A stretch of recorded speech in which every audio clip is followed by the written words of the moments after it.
learned so much throughout my journey. It's one of the reasons why I had my first 10K months in 2022. I started the year off with a bang, but it came from work that I did in 2021. Throughout my journey of monetizing the Responsible Homegirl, God has honestly been showing me what is possible, but it has not been consistent. Get your water and keep some wine. I should have had some wine. With exposure, execution, and consistency, there is nothing you can't do. Just keep planting. Hey homegirls, thank you so much for tuning back into another episode on the Responsible Homegirl podcast. I am Kiani, the Responsible Homegirl, and this is a space that I've created so young adults can become financially responsible and wealth conscious. And the way that I do that is by one, sharing financial education, and then two, interviewing amazing entrepreneurs who are building their wealth through business. So of course it is Thursday, so I know if you are a faithful listener of the Responsible Homegirl, you are probably expecting an episode for our series or from our series called Think Like a Mogul. But today we're gonna switch it up a little bit. You're still gonna hear from a mogul, myself of course. But I really want to dig deep and talk about the side of entrepreneurship that a lot of people don't talk about. Or at least they probably do talk about it, but they talk about it after they have gotten through it. Like after they have turned their trial into a triumph. But I want to talk to you about the trial while I'm going through the trial. So today we are going to have a very honest, open conversation. The reason why I wanted to do this is because I know that there are a lot of women and young adults period who listen to my podcast, and y'all are building businesses from the ground up. And you may be in a season where you feel like, dang, this is not working out like it should be. I'm not getting sales in this area. My brand awareness is not like, popping. I'm not getting as much eyes as I would like. All of these different things could be going in your mind or going on in your mind to kind of discourage you and distract you from continuing to push and pour into your dreams. And I know that all of that is true because I experienced those same things. Just because I have a platform and I'm putting myself out there, that doesn't mean that behind closed doors I don't go through my own mental stuff, that I don't get discouraged, that I don't need somebody to pick me up too. But one thing I do know for sure is if you sow what it is that you need, shout out to Forward City Church because that's where I learned that from.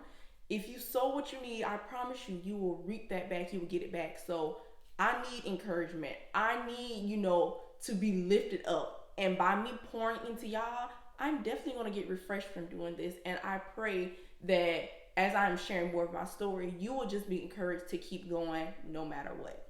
But before we get into today's episode, I do want to share a money story from one of my very loyal supporters of the Responsible Homegirl. So when Financial Literacy Month started in April, I emailed my community and asked them to send me money stories. So basically something you had to learn the hard way, or just how has the Responsible Homegirl helped you become financially responsible? So I'm going to be reading a story from Miss Sydney P. And she says, "Hey Kiani, before I found your page on Instagram, I had the mentality of I can't take the money with me when I die. After attending your free money management class in November," that was in 2021, "I no longer think like that. I have budgeted consistently and even shared your tools with others. I love listening to your podcast and find your journey very inspiring. As a result of your class, Save Something Saturdays, and the gems you drop daily, I am on my way to saving 10K. Woo-hoo. And so far, I am at $3,000. Thank you so much. Best regards, Sydney." I love that so much. Oh, I love that so much. So if you're listening and you haven't gotten a chance to send in your money story, make sure you email me at theresponsiblehomegirl@gmail.com, and I will definitely share your money story here in the podcast or the blog.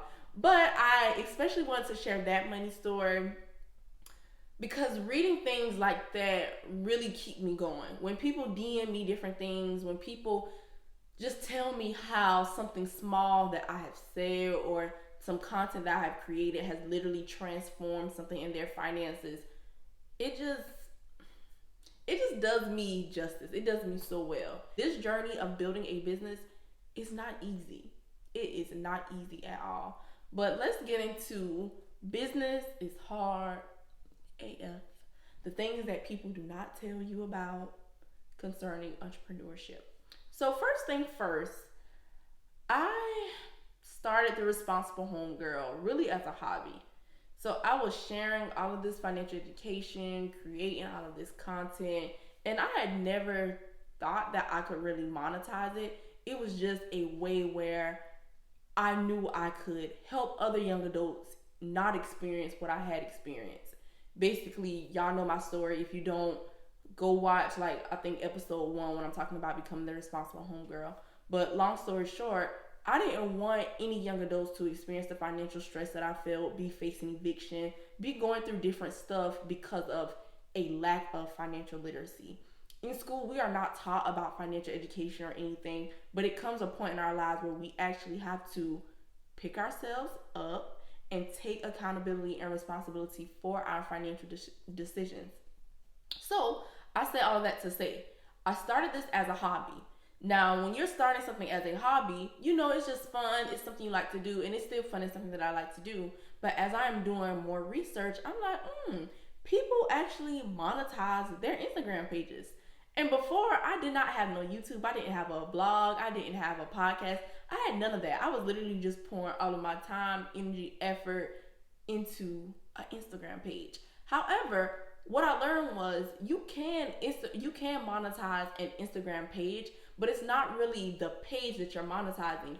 It's the community. So when I started learning more about building an online community, content creation, influencing, digital products, all of this stuff, y'all, I invested so much money into different courses, ebooks, all sorts of stuff. And really, that's how I know a lot of the stuff that I know. It came from investing.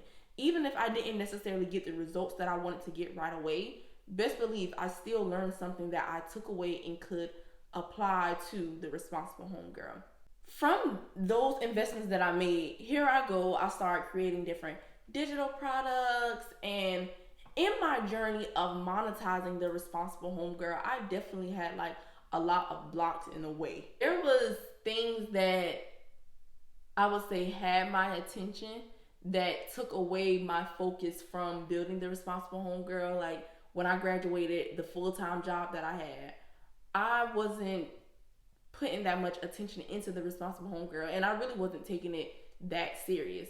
When I started my financial services practice with New York Life, that took so much time away from the Responsible Homegirl, and even that didn't end up working out because they wanted me to get rid of the Responsible Homegirl, and I'm just like, absolutely not. I'm not doing that at all.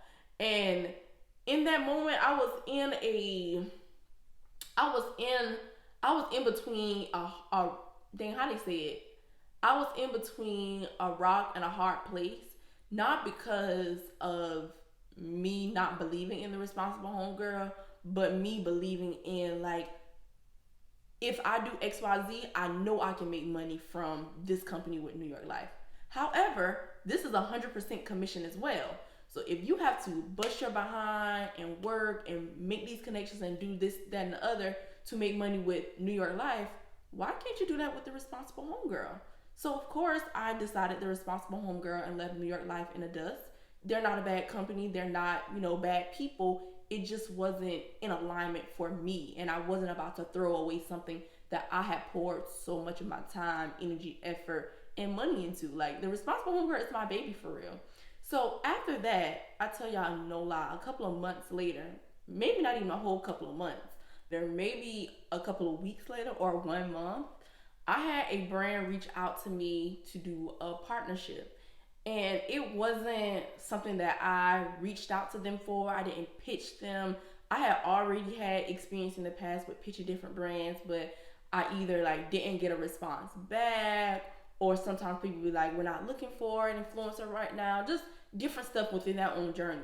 But this particular time, after I had left, here goes some weeks later, and a brand reaches out to me wanting me to share something with my community. And the rates and everything that I sent them, y'all, they paid me $950 to send out information to my email list, to post on Instagram, things that I was already doing for free. For free. Okay? So when that happened, I was like, oh my gosh, this is the easiest $950 that I have ever made. So I'm like, okay, cool.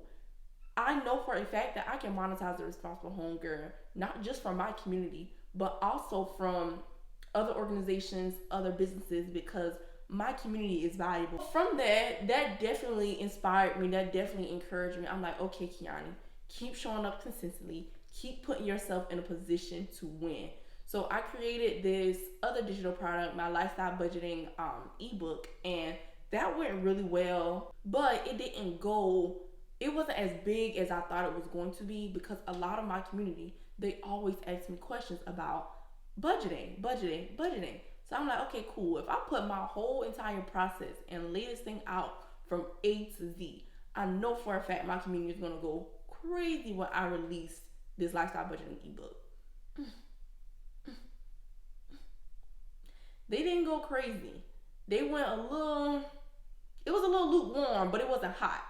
So let's talk about the feeling that you feel as a business owner. Really, only entrepreneurs are going to understand how I feel.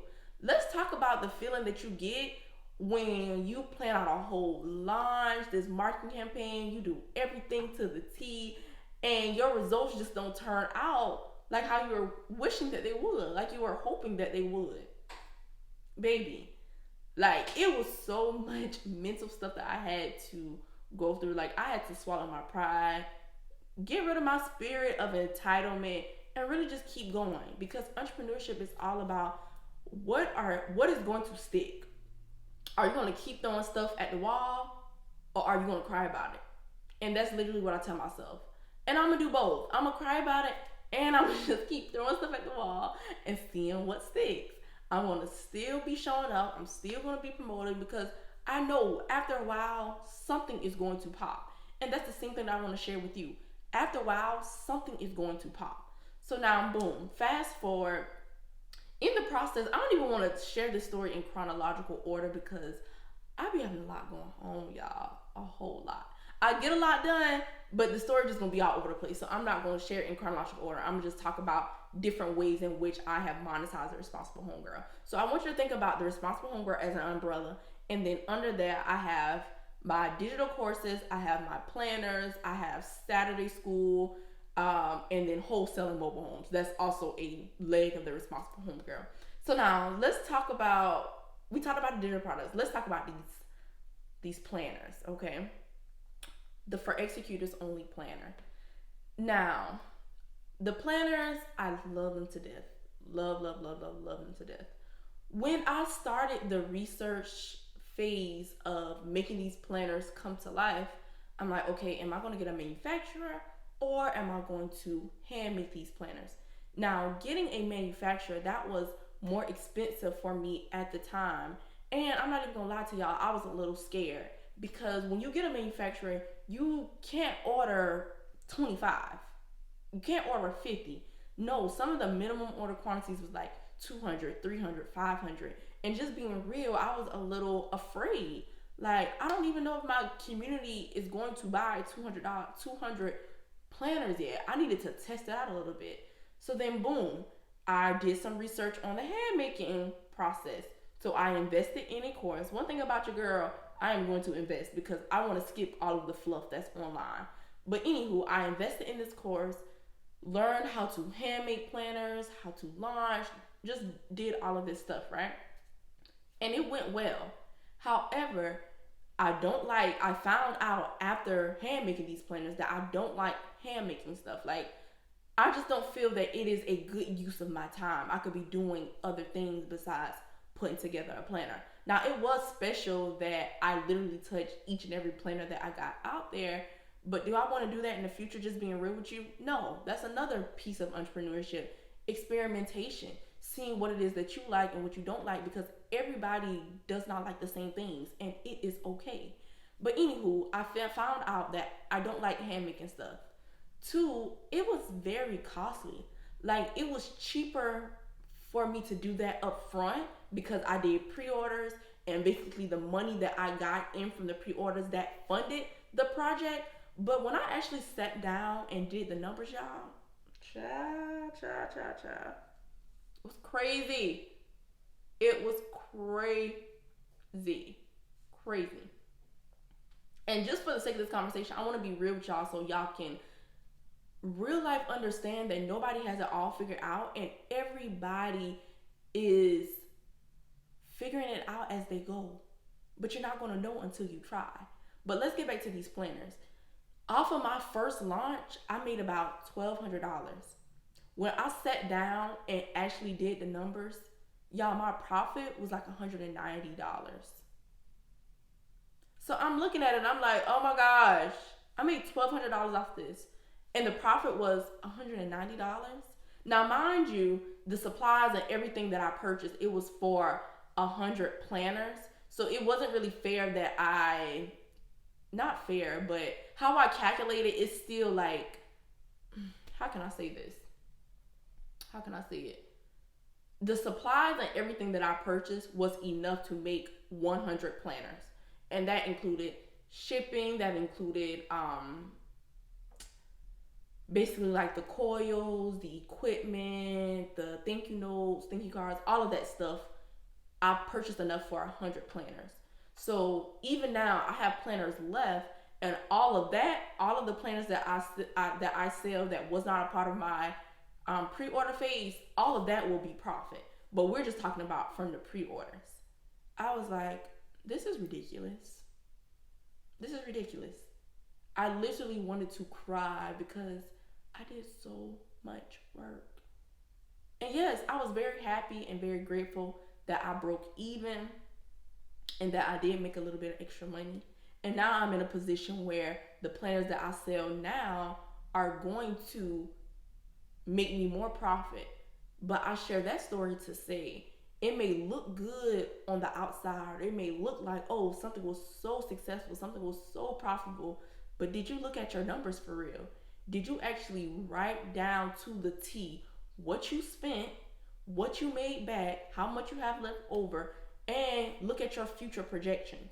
And I'm not saying that you have to be fancy and get no Excel spreadsheet and all type of stuff, but no, you need to know the numbers so you can know how to navigate your next moves. Now, the next moves for the Responsible Homegirl, of course, I'm going to continue making planners because I love planners. It's something that has kept me productive, consistent, and always showing up.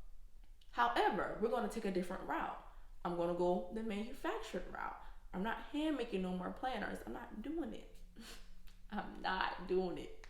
So even though you may not get the monetary stuff from your business that you're expecting now, make sure you take a step back and see what lessons you're trying to learn. The next leg, I think I said Saturday school. I think that was the next leg. But anyways, we're going to talk about Saturday school. Saturday school was a hit, honey. Saturday school was definitely a hit.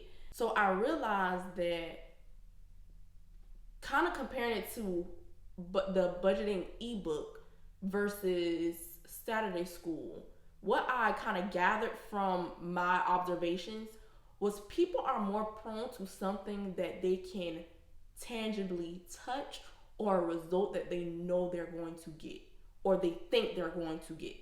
So same thing with the planners. Planners in Saturday school, they're kind of going hand in hand. The planners, they can touch them, they can feel them. Saturday school, they know if I do XYZ and I actually put in the work, then I could potentially make this money. Versus my lifestyle budgeting ebook, it doesn't take away from the importance of the ebook, but people have to kind of go through a mental shift to know I need this. If I don't budget my money, it's going to cost me more in the long run. If I don't budget my money, I'm going to keep getting all of this money in, but messing it up on the weekend or doing whatever I want to do and not having anything to show for it. So when I take a step back and look at my different product offerings, that's another experimenting phase because I have to figure out as a community, besides this free content that y'all eat up, what is it that y'all really want? So if you're listening to this right now on podcast, I would love for you to email me and tell me, what is it that you want? What do you want from the Responsible Homegirl? If you're listening on YouTube, you can put it in the comment box below. What is it that you want? And I am slowly but surely navigating and putting my feet in those waters to figure out how can I best serve my community? Because these podcasts are great, these videos that I put out are great, but at the end of the day, if you're not experiencing financial transformation in your life, if your finances are not elevating and going to the next level, if your business is not going to the next level, if your mindset isn't making a shift, is it really worth it? Is it really worth it? And I know that I can't control all of those things, but what I can control is what I put out there, what I consume, and what I offer you, of course. My next leg, wholesaling mobile homes. Wholesaling mobile homes was always a hit for me. It was definitely always a hit for me. Although it took me 6 months to close my deal, I learned so much throughout my journey.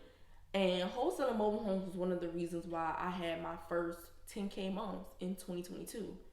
However, I started the year off with a bang, but it came from work that I did in 2021. And I feel like throughout my journey of monetizing the Responsible Homegirl, God has honestly been showing me what is possible, but it has not been consistent. So that's like the war that I'm in right now. Like, Kiani, I know what value you bring. I know what you can do. I know how you can help people. But how is this going to be consistent for you? And you've seen it done for others, but your journey is different from other people. So how can you stay the course even when it's hard? How can you go from having a $10,000 month to a $200 month? I want y'all to think about it. And I'm being very, very, very honest and transparent with y'all. Not to put y'all in my business, but to help y'all understand the importance of, one, being real and knowing that any feelings that you feel when it comes to your business, it is okay, but you need to keep going. This message is really an encouraging message for my homegirls out there that are building their businesses from the ground up, because it's hard AF. It's so hard. It's so hard. It's so hard. It's so hard. I shared a video earlier on IG talking about how easy the Responsible Homegirl name came to me, because if you don't know, I had took a break off from this whole platform. Before the Responsible Homegirl, it was a brand called Go Grind Grow. And as I was growing spiritually. And this hustle grind culture, that was not in alignment with my faith and what I believe. So I felt God was telling me, you need to change the name of your brand. So I took like 3 to 4 months off. And in that time, I'm like, okay, I need a new name for my business. And I was praying long and hard, doing all this different stuff. And then boom, one day doing an activity, the Responsible Homegirl dropped on me.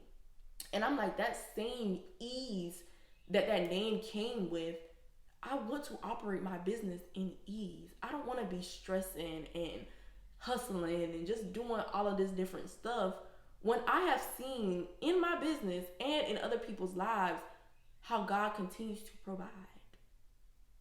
God continues to provide. So this is a message for myself and really for my homegirls out there.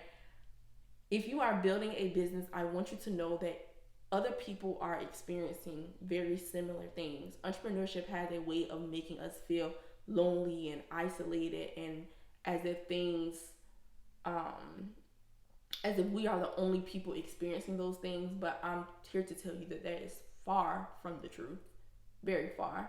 People just pick and choose what they share. And I feel like me, I have a huge responsibility as I get on Instagram and share my wins and I celebrate myself. Like yesterday, we were literally celebrating me having 1.2K downloads, podcast downloads. So I'm experiencing and celebrating the highs, but I need to invite you into my lows as well. I need to share stories when I'm feeling a way about my income not being consistent, or me struggling with monetizing the brand, or me still trying to experiment and see what it is that my community want, how I can better serve them, how I can not just be putting myself in a position to be seen and not paid. I don't want no parts in that. I don't want no parts in that. So I come to you today just honest, transparent. I pray that this helped you.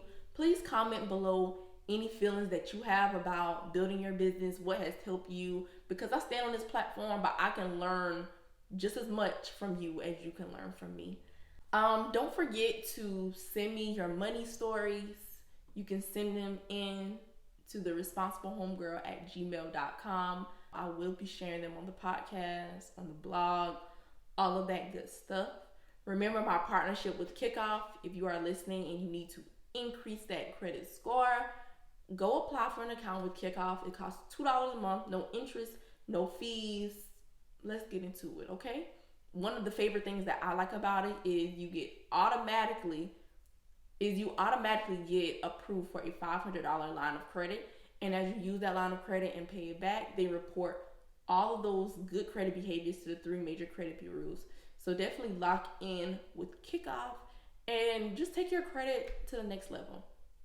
So thank y'all for rocking with me. I really, really, really would love your feedback on this episode. So make sure you email me or just drop it in the comment box below if you're listening on YouTube, so we can keep this conversation going. I don't want it to just end here with the podcast episode. I love y'all. Thank you so much, homegirls, for rocking with me. And always remember, with exposure, execution, and consistency, there is absolutely nothing you can't do. Keep going. See y'all soon.